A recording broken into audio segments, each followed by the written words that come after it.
menjadi poros kekuatan Indonesia tetap bersatu adalah adanya pondok-pondok pesantren dan kiai-kiai itu.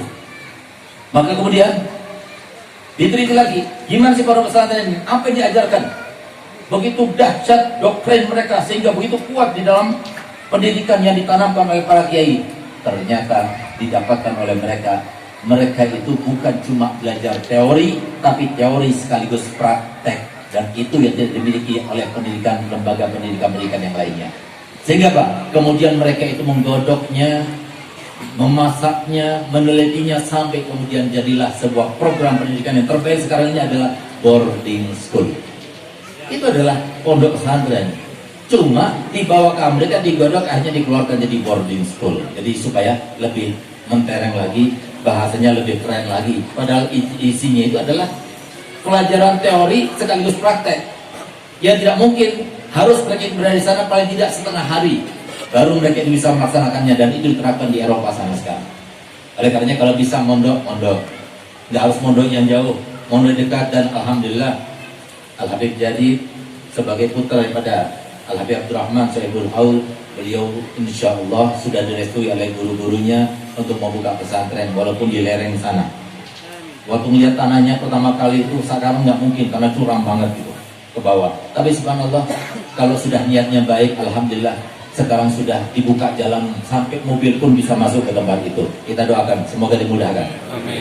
Kita doakan semoga banyak orang yang mau berada di dalam hati Nabi Muhammad dengan membantu pesantren ini. Semoga banyak nanti yang menyediakan dana untuk menyiapkan rumah bagi Nabi kita Muhammad SAW untuk belajar dan pembelajaran ilmunya Nabi kita Muhammad SAW. Dan semoga nanti pondok ini menjadi jariah buat kita semuanya, sehingga kita termasuk yang mengamini saja walaupun tidak membantu, insya Allah kita termasuk mendapatkan jariahnya. Amin, amin ya rabbal alamin. Kemudian yang kedua, yang pertama sudah lewat, nggak apa-apa. Saya nggak bisa pisah sama anak-anak, saya nggak ada biaya ya sudah. yang kedua apa? Silahkan masukkan anak kita dalam pendidikan formal, tapi nanti siang hari masuk ke madrasah diniyah. Nggak mau juga, ya nggak apa-apa. Masih ada ketiga. Apa itu? Bawa anak kita ke tempat guru ngaji, atau guru ngaji kita bawa ke rumah untuk mengajarkan anak kita guru ngaji, untuk mengaji kepada guru ngaji. Nggak bisa juga, ya sudah, tinggal satu, nggak ada lagi. Apa itu? Majelis taklim. Kalau kita tersentuh satu daripada 4M ini, insya Allah itu tempat-tempat hidayah. Karena pada situ ada kiai. Kiai itu pernah lihat gurunya pernah lihat gurunya pernah lihat gurunya sampai bersambung kepada Nabi Muhammad. Di situ rahasianya. Sehingga begitu kita datang, kita langsung dapat rahasia pandangan mereka kepada kita. Dan itu sungguh pandangan yang sangat luar biasa. Sebagaimana Habib Ali Hafiz Ibnu Maulid berkata, kalau kita memandang orang soleh satu kali pandangan, akan menumbuhkan dalam hati kita sebanyak 40 hari bertumbuh benih-benih keimanan. Tapi sebaliknya, kalau kita memandang orang-orang yang tidak soleh, orang yang fasik, bahkan orang yang non-muslim, maka kita itu akan tumbuh dalam hati kita benih-benih kemunafikan selama 40 hari, 40 malam lamanya. Semoga kita termasuk yang terus selalu terhubung dengan mereka-mereka yang bisa menyebarkan benih-benih keimanan kepada kita, sehingga kita termasuk yang selamat di dunia sampai di akhirat nanti. Amin, amin, ya rabbal alamin.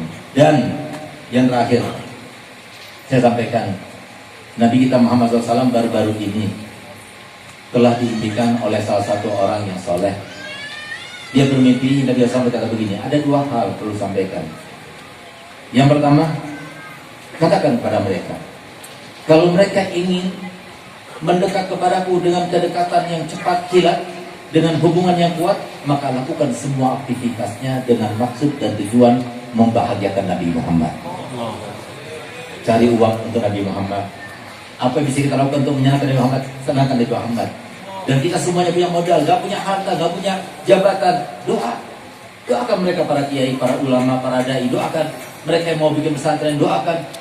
Ajak omong mereka yang punya harta untuk supaya membantu. Itu sudah menyenangkan Nabi Muhammad SAW. Dengan begitu kita sudah punya modal untuk kita bisa menyenangkan hati bagi Rasul Muhammad SAW. Yang kedua, kata Nabi Muhammad, kenapa akhir-akhir ini banyak orang yang berpengaruh, yang mempunyai kemuliaan yang tinggi, tapi tiba-tiba merosot dan terjun bebas sampai hina dan hina karena melakukan sesuatu yang tidak pantas. Itu sebabnya salah satu daripada 3 hal. Semoga kita terjauhkan daripada 3 hal ini. Apa itu? Kata Nabi Muhammad, yang pertama sifat sombong. Hati-hati.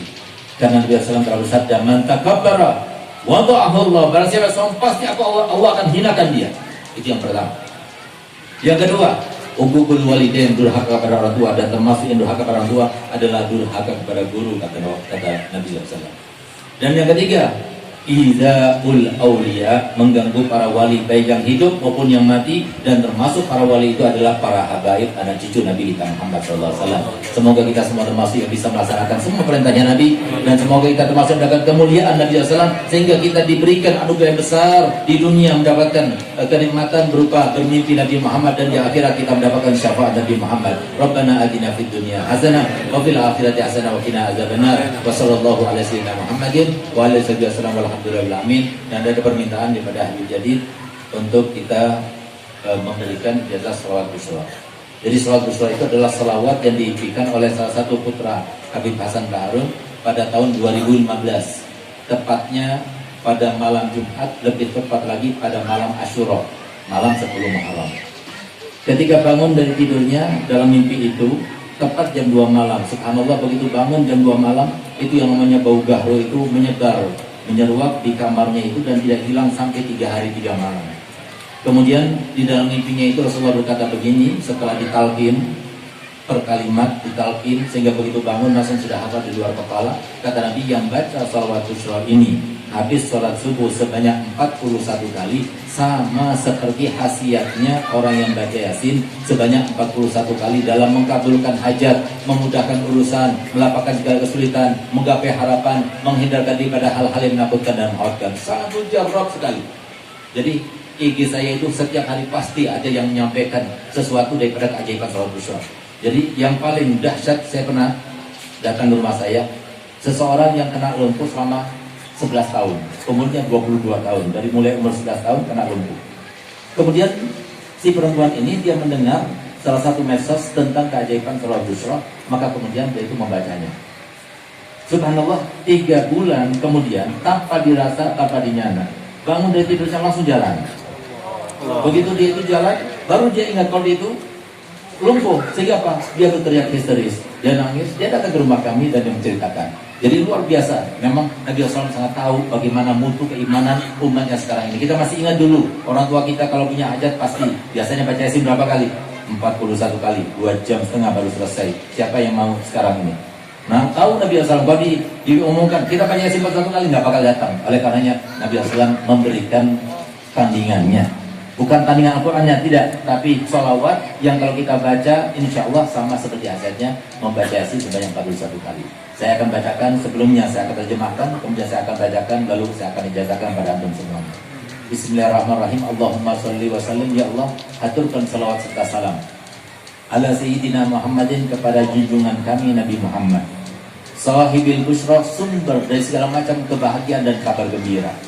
Salatan, salawat yang aku baca ini ya Allah, maksudnya tujuannya tubasyiruna biha, engkau gembirakan kami, engkau bahagiakan kami, wa ahlana, dan semua keluarga kami, wa uladana, dan semua anak keturunan kami, wa jami'a masyayikhina wa muallimina, dan semua para guru-guru kami, wa talabatana wa talibatina, dan semua para santri dan santriwati kami, min yaumina hadza ila yaumil akhirah, dari hari ini engkau bahagiakan kami ya Allah, engkau berikan kabar gembira dari hari ini ya Allah, ila yaumil akhirah, sampai hari akhirat nanti. Itulah artinya, dan semoga kita lebih mantap lagi. Ayo ikuti saya, lalu saya akan ijazahkan. Bismillahirrahmanirrahim. Bismillahirrahmanirrahim. Allahumma salli wa sallim. Allahumma salli wa sallim ala sayyidina Muhammadin. Ala sayyidina Muhammadin. Sahibil busra. Sahibil busra. Salatan. Salatan. Tubashiruna biha. Tubashiruna biha. Wa ahlana. Wa ahlana. Wa auladana. Wa auladana. Wa jami'a. Wa jami'a. Masyayikhina. Masyayikhina. Wa muallimina. Wa muallimina. Wa talabatana. Wa talibatina. Wa talibatina. Min yaumina hadza. Min yaumina hadza. Ila yaumil akhirah. Ila yaumil akhirah. Kalau benar bacanya seperti yang saya baca tadi, maka antum semuanya yang online maupun offline saya diberikan ijazah untuk bacanya, dan saya berikan ijazah untuk berikan ijazah pada lainnya dengan syarat jangan dikomersilkan, takut bertolak selawatnya Nabi. Ayo sama-sama kita jawab. Saya terima ijazahnya Habib. Kurang lebihnya saya mohon maaf, dan saya mohon maaf sekali lagi karena kami tidak bisa menunggu sampai selesai, dan semoga kami dapat perjalanan selamat, dan doakan kami semuanya semoga kita termasuk yang selamat di dunia sampai di akhirat. Aidanallahu iyyakum. Assalamualaikum warahmatullahi wabarakatuh. Waalaikumsalam.